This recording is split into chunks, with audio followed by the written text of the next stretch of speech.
Assalamu alaikum viewers, welcome back to again another new videos from Radiant Teaching Home. Today I am going to discuss one of the most important topic, that is preposition.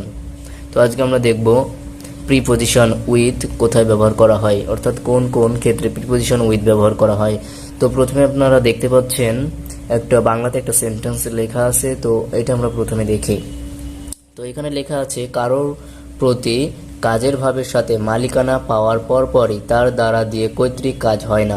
তো just আমরা যদি এই লাইনটা মুখস্থ মনে রাখতে পারি, তাইলে আমরা প্রিপোজিশন উইথ কোথায় ব্যবহার হয়, অর্থাৎ কোন ক্ষেত্রে ব্যবহার হয়, তাইলে আমাদের মনে রাখতে কোনো সমস্যা হবে না, আমি আশা করি। তো এইখানে আমি যে ওয়ার্ডগুলোর নিচে আন্ডারলাইন করেছি, এই ওয়ার্ডগুলো আমরা যদি একটু বেশি করে পড়ি বা মনে রাখতে পারি, তাইলে আমাদের কোনো সমস্যা হবে না। তো যে ওয়ার্ডগুলোর নিচে আমি আন্ডারলাইন করেছি সেটা হচ্ছে কারো প্রতি কাজের ভাবের, তারপর লিখেছি সাথে, এটাকে আন্ডারলাইন করছি। তারপর হচ্ছে মালিকানা, পরপরই, দ্বারা দিয়ে, ওকে। সো এইগুলা। তো এবার আমরা কিছু এক্সাম্পল দেখি।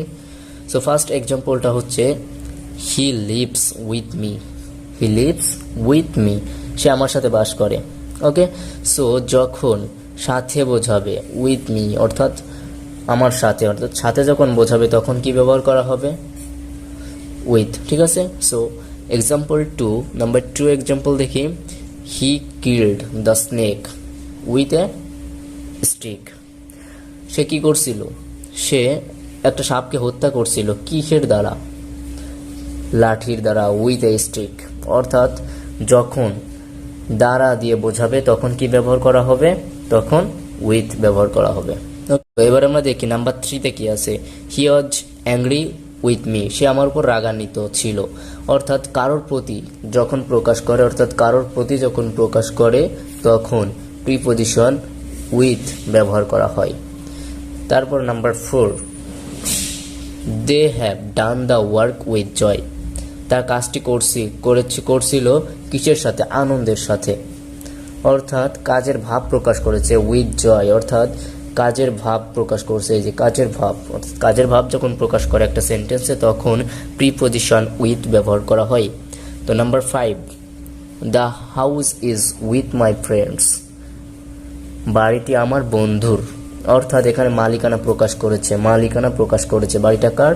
আমার বন্ধুর, মাই ফ্রেন্ডস, আমার বন্ধুর। তাইলে সেখানে কি ব্যবহার করা হয়েছে? উইথ। তো পরে যেটা হচ্ছে সেটা হচ্ছে নাম্বার 6, উইথ দিস ওয়ার্ডস, শব্দটি বলার পরই হি ওয়েন্ট অ্যাওয়ে, সে চলে গেল।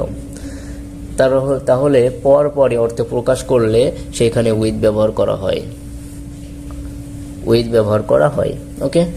সো আমরা দেখলাম প্রিপোজিশন উইথ কোন কোন ক্ষেত্রে ব্যবহার করা হয়। আশা করি প্রিপোজিশন উইথ কোন কোন ক্ষেত্রে ব্যবহার করা হয় এটা নিয়ে কারোর কোনো সমস্যা নাই। তো আজকে এই পর্যন্ত, দেখা হবে পরবর্তী ভিডিওতে। সবাই ভালো থাকবে, সুস্থ থাকবে, আল্লাহ হাফেজ। ও মাই গড, পিপ করিয়ে যাচ্ছে।